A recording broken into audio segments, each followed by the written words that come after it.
terrorism as one of the main threats to our security. Today, we reviewed our progress in the fight against terrorism in all its forms and manifestations. And we reconfirmed our commitment to continue the fight with determination and solidarity, including through intelligence sharing and support for our partners. NATO's training mission in Iraq is helping to prevent the return of ISIS. For the first time, we have just agreed a defense capacity building package for Mauritania, helping to address border security, irregular migration and terrorism. We have also agreed additional capacity building support for Tunisia and to continue supporting Jordan. We also addressed the global food crisis, which is a direct result of Russia's invasion of Ukraine. The impact is severe, including on some of the world's most vulnerable people. Food prices are hitting record heights, and many countries depend on Ukraine for substantial wheat and other food imports. So allies discussed their efforts to mitigate the crisis and get grain out of Ukraine by land and on sea. We also addressed how Russia and China continue to seek political, economic and military gain across our southern neighborhood. Both Moscow and Beijing are using economic leverage, coercion and hybrid approaches to advance their interest in the region. So today, we discussed how to address this growing challenge, including with even more support for NATO's partners in the region.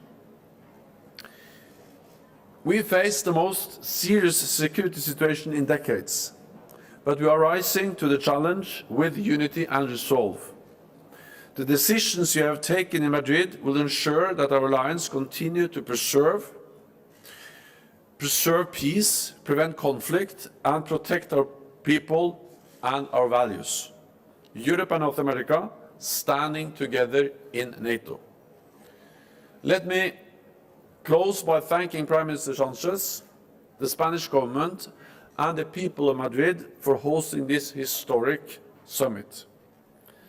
An excellent way to mark 40 years of Spain's membership in NATO.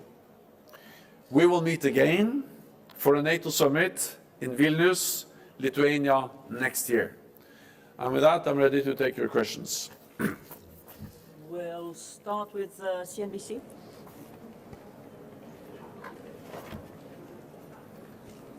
Secretary General Hadley Gamble with CNBC News.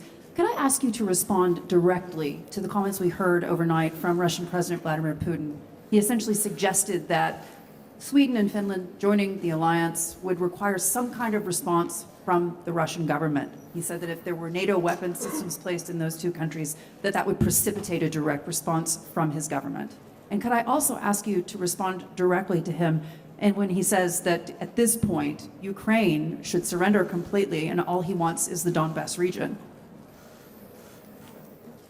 So we decided today to support Ukraine, to make sure that Ukraine prevails as an independent sovereign state in Europe. And President Putin's brutal war against Ukraine is absolutely unacceptable. It's causing a lot of death, damage for the Ukrainian people, but it also has ramifications over the whole world, not least because of the increase in food prices. So it's President Putin that should withdraw its forces and end this war immediately by stopping attacking a democratic sovereign nation and causing so much suffering in Ukraine.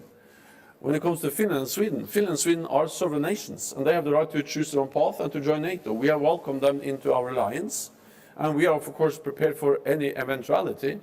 But at the same time, I think what we see now in Ukraine demonstrates that Russia is now fully focused on that war, and therefore also we have also taken note of the messages from Moscow, actually, that it doesn't change so much that Finland and Sweden are joining the alliance, well, they have communicated different messages from Moscow on that issue.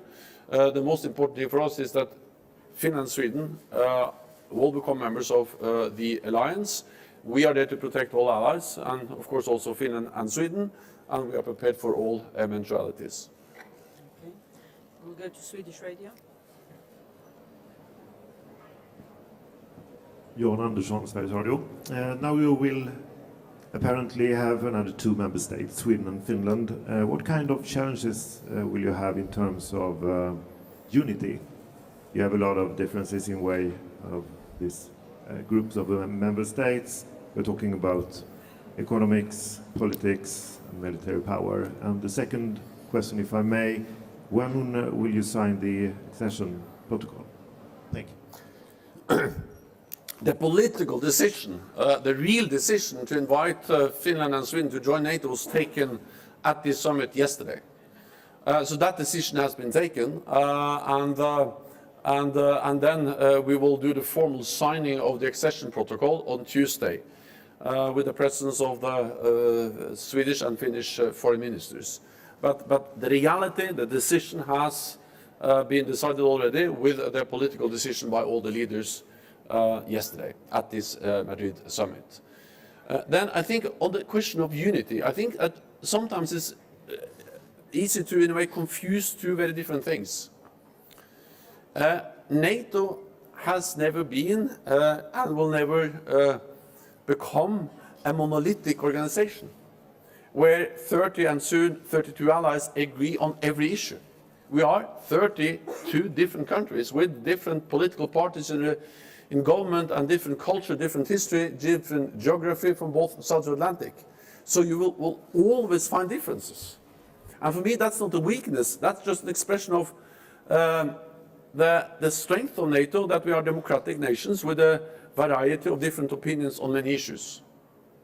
So if you define unity as a monolithic organization, we will never be that.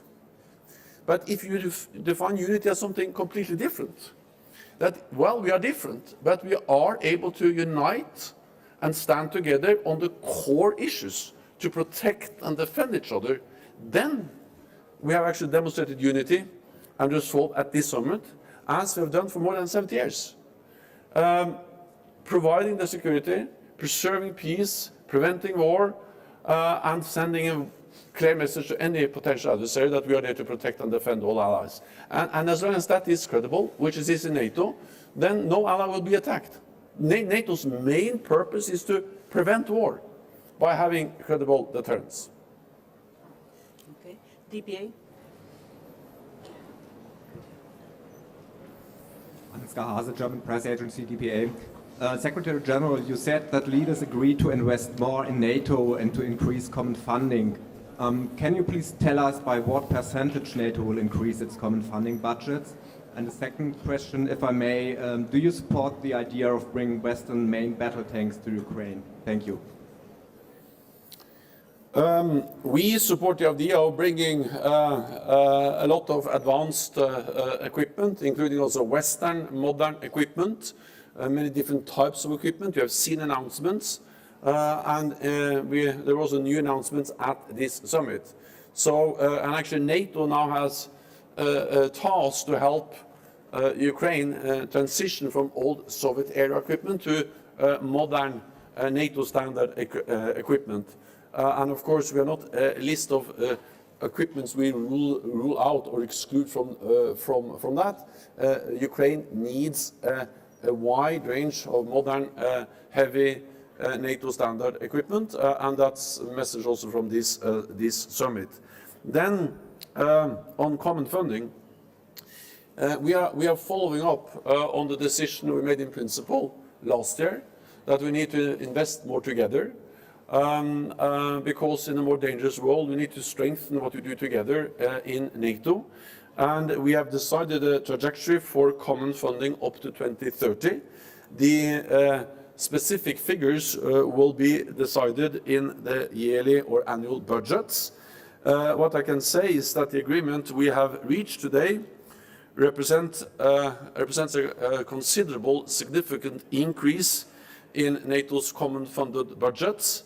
and that will enable us to invest more together in pre-positioned equipment, in hardened shelters, in infrastructure, and to ensure that we can plug and play capabilities together in NATO, also with more command and control, and also to provide more support to our partners, and also to have more exercises.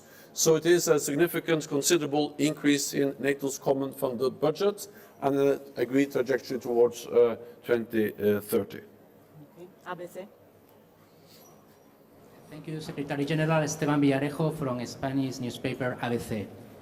First of all, could you give us more impressions about the Spanish organization of the summit as a hosted nation? And secondly, could you clarify if NATO's position regarding Ceuta and Melilla, the two autonomous cities of Spain, has changed anything after the new strategic concept?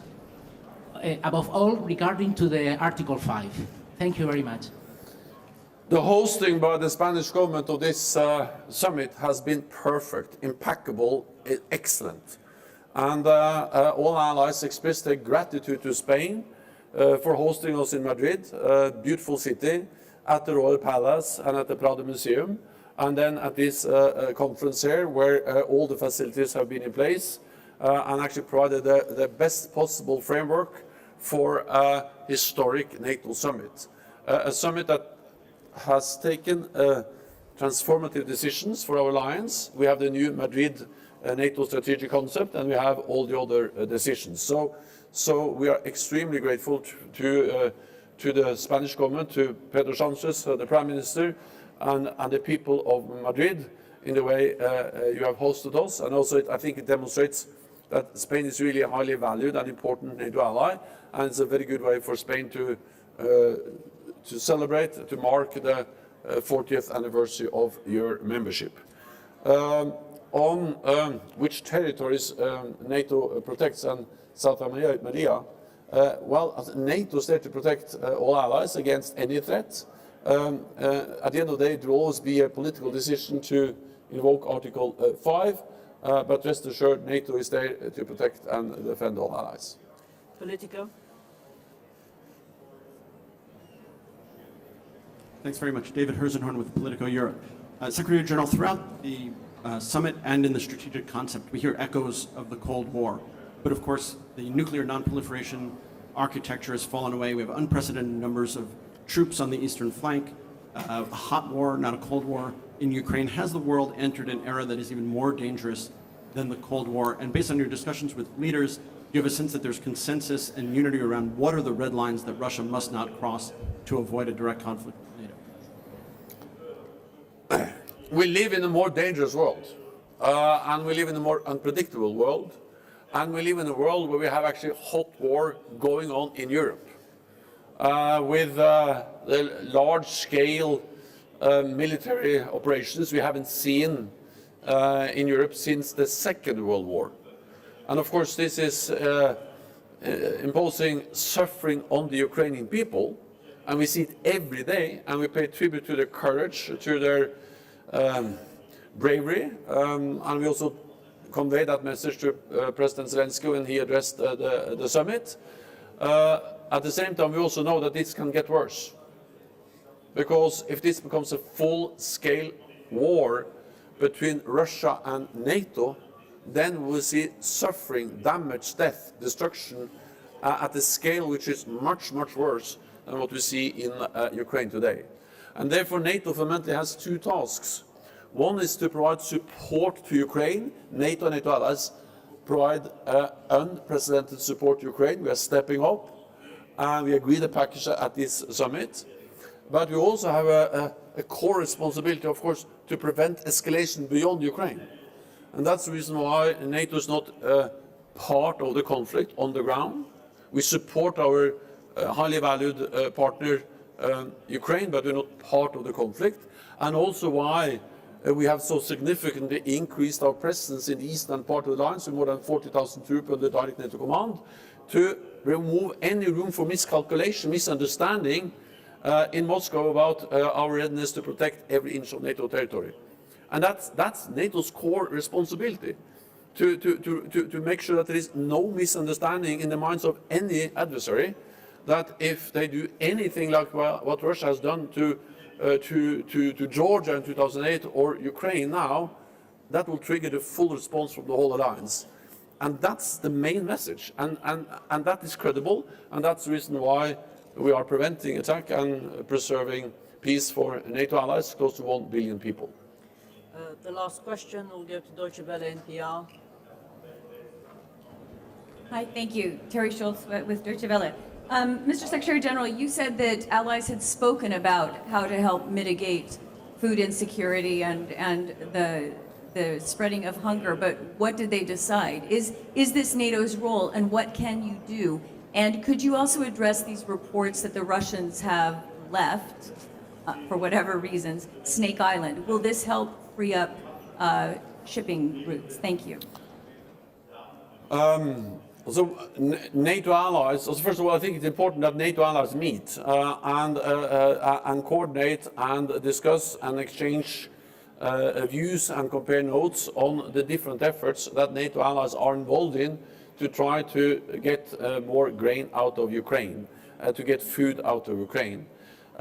Second, it's also important just to convey the message that, contrary to what President Putin and actually also China now are telling the world through different disinformation campaigns, this food crisis is not caused by NATO sanctions. It's caused by President Putin's war. And the best way to end the food crisis is to end the war. And President Putin can end the war tomorrow by withdrawing his forces. Then different allies are involved in different ways. Turkey plays a key role in trying to facilitate some kind of agreement. Also Greece announced that they are ready to make available ships to get grain out of Ukraine. And other allies are involved in different diplomatic efforts to get some kind of agreement to allow ships to sail with food, wheat over the Black Sea. Then Lithuania, other countries also updated us on their efforts to, Romania and other countries updated us on their efforts to expand the on-land capacity by railway to transport more food on land. It's very hard to compensate fully what we can transport by ships, but on land is also a way, and several NATO allies are engaged in that. And of course, NATO's role is to protect and defend allies, and to ensure and to create a space for them to operate, and that's what we do. Thank you very much. This concludes the last press conference of the Secretary General for the summit. Thank you so much. Thank you so much. Great to have you here, you all here at this summit. Thank you.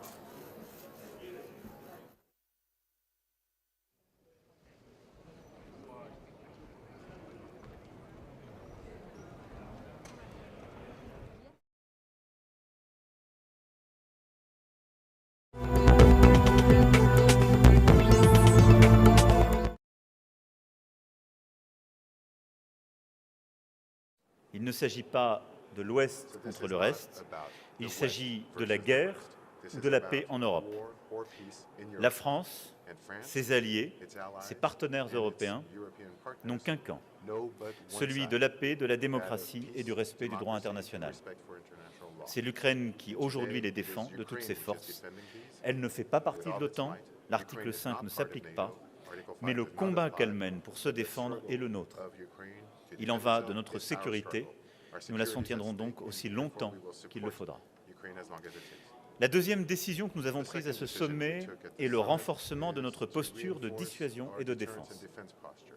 C'est le cœur de métier de l'OTAN, celui sur lequel la France a souhaité dès 2019 qu'elle se recentre et que le retour de la guerre en Europe a rendu nécessaire. La défense collective dans l'espace euro-atlantique. Nous avons acté le renforcement de la posture sur le flanc oriental pour assurer la sécurité de nos alliés et partenaires européens contre la menace que la Russie constitue désormais. Là aussi, la France prend toutes ses responsabilités. Et je veux saluer le rôle de nos armées dont la réactivité et l'efficacité face au retour de la guerre en Europe est exemplaire. Notre contribution est, vous le savez, très importante, respectée, attendue et saluée par nos alliés. Cette carte, ici, on retranscrit les principaux éléments sur le flanc Est. Nous poursuivons en soutien aux États baltes avec la mobilisation du groupe aéronaval et du porte-avions Charles de Gaulle, au travers aussi du déploiement du bataillon interarmé et de capacités de défense aérienne et antimissiles en Roumanie, où nous assumons le rôle de nation cadre. Vous voyez ici retranscrite, j'annonçais à Bruxelles il y a quelques semaines à la fois nos décisions nouvelles et le maintien des capacités qui étaient déployées, en particulier en Estonie. Cette carte permet de retranscrire l'implication dans le cadre de l'EFP de la France, les différentes mobilisations et évidemment ce que nous avons déployé en Roumanie dès la fin du mois de février.